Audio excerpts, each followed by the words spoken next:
Okay, folks, it's your buddy Mike Messier. Mike's Instant Movie Review on the road.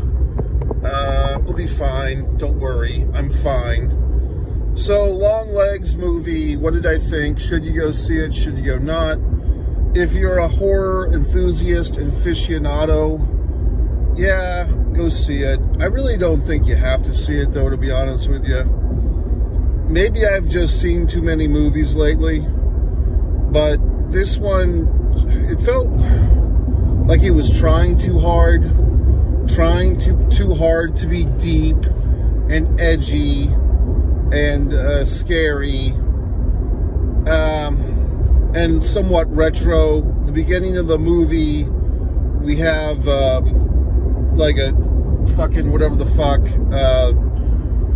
what's it called? The aspect ratio was like 4:3, the TV ratio, and then that ratio was kind of used for flashbacks, and then more modern time stuff was used in the full length of the scope of the goddamn screen. So I don't know, everything felt very pushed, everything felt very forced.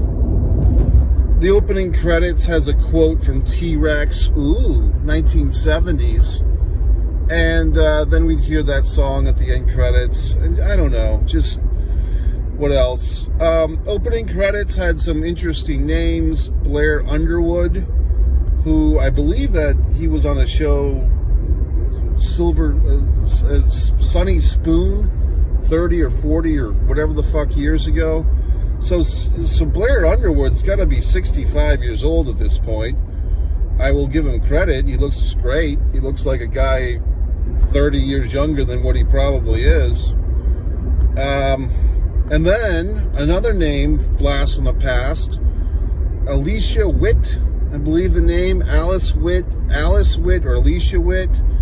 You're probably not knowing who the hell that was, but for a cup of coffee, she was like one of the hottest actresses in the world. Not maybe career-wise, but physicality, beauty.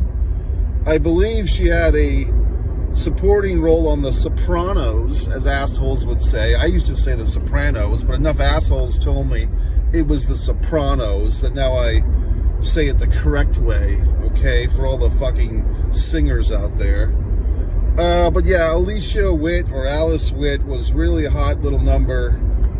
And when she finally came onto the screen, she plays the mother. The character's got to be 55 or so, but I don't know. She still looks kind of good. So there you go. And Nicolas Cage is listed. And then who's Nicolas Cage playing? Well, he's playing our title character, who is the creep, Longlegs. So the movie advertisement or advertisement, you might say, had some comparison. The filmmakers or the distributors or whoever the fuckers, the marketers, trying to yank some quote out of their ass, or some reviewer saying some comparison to Silence of the Lambs. Well, that's a bit of a stretch, folks. Story-wise, you have a female character in this who works for the FBI, and that's about as far as it goes. And you have like some creep character in the Silence of the Lambs. You have a couple. You have, Anthony Hopkins, but of course he's not the real creep. He's like the guy who's trying to cut himself a deal. And in this, you have the Nicolas Cage Longlegs, and the big spoilers, by the way. The big mystery of who's the assistant, who is Longlegs' helper. I saw that coming a mile a fucking way. Oh, it's your fucked up mother. So here's my thing for you folks. How I would have improved this movie. I feel like this is one of those movies that relies on the big reveal towards the end to put everything together. And like in the last 10 or 15 minutes of the movie, things actually get interesting and they pick up. Because that's when we see all the treachery and all the psychoticness and all the criminality that was going on between Longlegs, who is a creepy character, by the way. The aesthetic, the nose prosthetic was pretty creepy. But all this shit going on between Longlegs and Mom was pretty dark and demented, and the dolls. It's all pretty good horror shit, but it's all held off until the last 15 minutes of the movie. So yes, we have a nice scare early in the movie, a jump scare if you were, when we get the intro to Longlegs, and we have a shooting early in the film. The FBI helper gets shot. But I felt like the best part of this movie was all stacked at the end of it.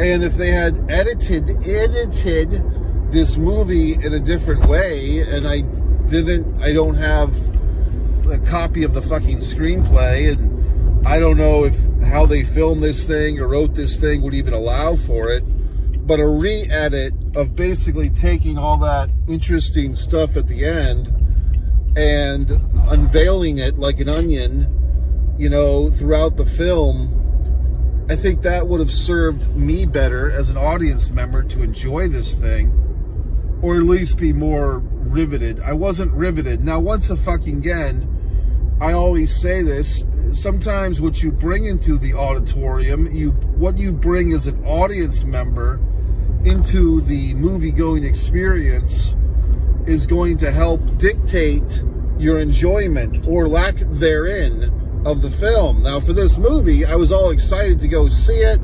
I wanted to see it before the tidal wave of assholes that'll go see it and put all their fucking opinions on Twitter and X and all this other Instagram horse shit. I wanted to be one of the early assholes to go see it, put my opinion out there. Of course, I keep my opinion behind the play button of this YouTube video. I don't write out my opinion for people to casually read it and ruin it. That's the integrity that I have with Mike's Instant Movie Review. That being said, I go to see this thing, and for whatever reason, as soon as I get into the theater, I just got hit with a wave of, I'm tired. And it's like, I really didn't want to be tired. I wasn't looking to be tired. You know what I mean? But I just was. So I'm just being honest with you that perhaps had my energy level been a little bit higher, maybe I would have been more into this thing. But I just felt like I was just watching a couple of years ago, maybe 2 summers ago, maybe 3, I don't know. Was it called The Black Telephone with Ethan Hawke?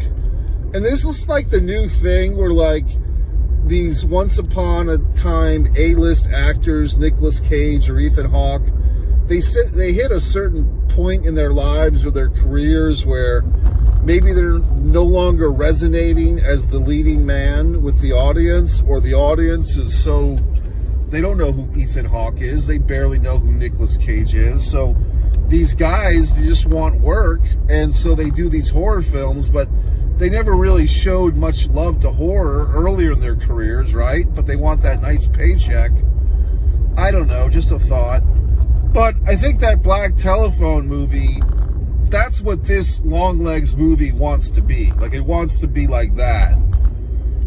Now, here's my deal. And I believe I did do a review of The Black Telephone. That movie, yes, it's scary, it's horrific, it's everything.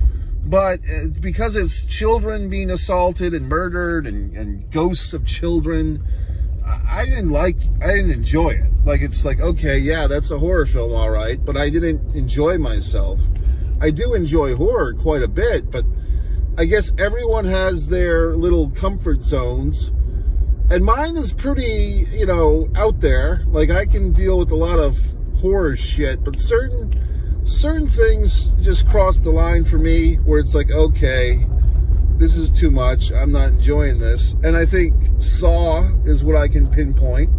I saw the original Saw way back when, and I was glued to my seat. I could not leave the auditorium.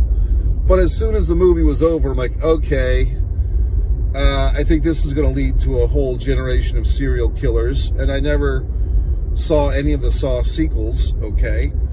And the black telephone, I kind of felt like, okay, I saw it. It was pretty demented and scary and all that horse shit, but I don't want to see this one again. It was well made. And this, this one tonight, this Longlegs, I don't want a sequel. I don't want a prequel. I don't want Sister of Longlegs or whatever the fuck.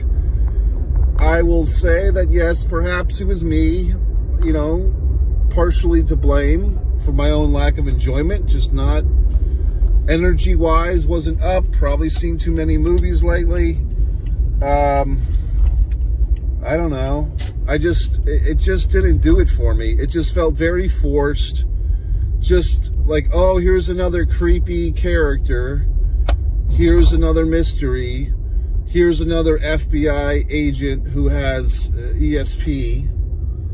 And it's just like, I don't know. I just feel like I've seen all this horse shit before. You know what I mean? Like, it didn't feel like, oh, this is in the tradition of Silence of the Lambs. It felt like this is trying to be in the tradition of the Silence of the Lambs. This is really trying and not succeeding, in my opinion. Now, it's nice to see Alicia Witt still getting work. I mean, it was probably some producer or director who had a hard-on for her 20 years ago, and now he's in a position to get a movie made. So he's looking up his Rolodex of hot actresses that he used to fantasize about, and he's pulling her out of the woodwork. Who knows? I mean, that's just interesting to me. Maybe I've missed out on some wonderful Netflix series or some wonderful Hulu series that all you fine folks have been watching and I haven't. Because it seems like all these people, Winona Ryder in Stranger Things, and all these actors who I thought they were just done are all doing these wonderful TV series that I don't watch. So maybe Alice Witt or Alicia Witt's been doing something. But in any regard, nice to see her on the big screen. Blair Underwood, like I said, kind of the same cloth of my buddy there, Mario Van Peebles. But Blair looked very good. Like I said, he's probably playing a character like his wife in this movie. Legitimately is probably 20 or 30 years younger than him in real life, okay? But Blair Underwood looks phenomenal for a man of his distinction. I did think that one thing that I think that an element of this movie, Longlegs, that was, first, I can't remember if there was any rhyme or reason for the name Longlegs. I'm sure there was. I just can't remember. It's not like Nicolas Cage in particular has very long legs, or his character did. Maybe I'm forgetting something. I know he did a little Longlegs poem or some type of riddle or horse shit. But the doll thing, although, yes, I mean, when you hear dolls, now you're going to think of Megan and back in the day, good old Chucky.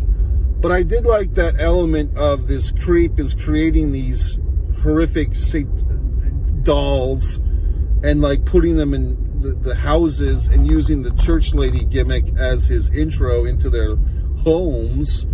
I thought that was like a creepy thing. Had that been dispersed throughout the film instead of all back-ended, I would have think it would be more successful creatively, okay?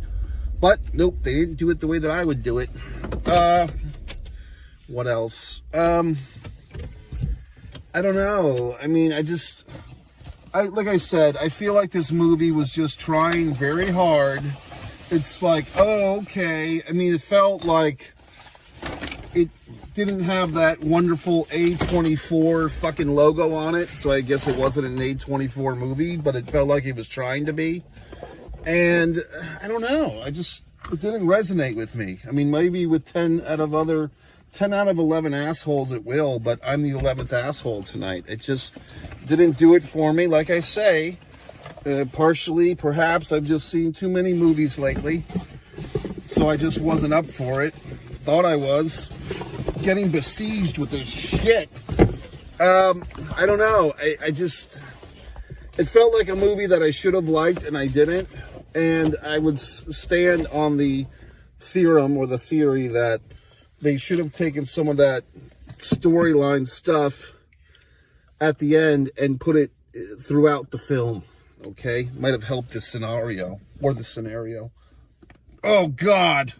So that's it. What else? Is there anything else I can say about this steaming pile of... No, it wasn't that bad. The female lead chick was okay. I did like the whole psychic thing. I felt like this movie had some good stuff going for it. It just wasn't working for me. And like I said, maybe you thoroughly enjoyed it. You know, if you hadn't seen a good horror movie or any horror movie in a month or two or several, then this one might shock you to the core. But if you saw The Black Telephone 2 or 3 summers ago, you let me know in the comments, because I'm going to sit there and read them all, okay, of what you thought was scarier or darker or better or whatever the fuck. But, I mean, nobody's been talking about The Black Telephone for 2 or 3 years either, so I guess no one gives a flying fuck about that one either. So anyway, folks, Nicolas Cage continuing his comeback of sorts, you know, whatever, great. Nice to see Alice Witt and Blair Underwood get work and whoever the fuck else. But I don't know. It wasn't that great. MikeMessier.com, One Man in a Camera Films. My YouTube channel has all my wonderful films. Disregard the Vampire. A Mike Messier documentary is a wonderful piece of work. One artist, Mike Messier, for all my wonderful artwork. Oh, you want to see a piece? You want to see a piece of art that I did? Okay, since you fucking insisted. Look at that. That's more quality art than this film I just saw. Okay. What else?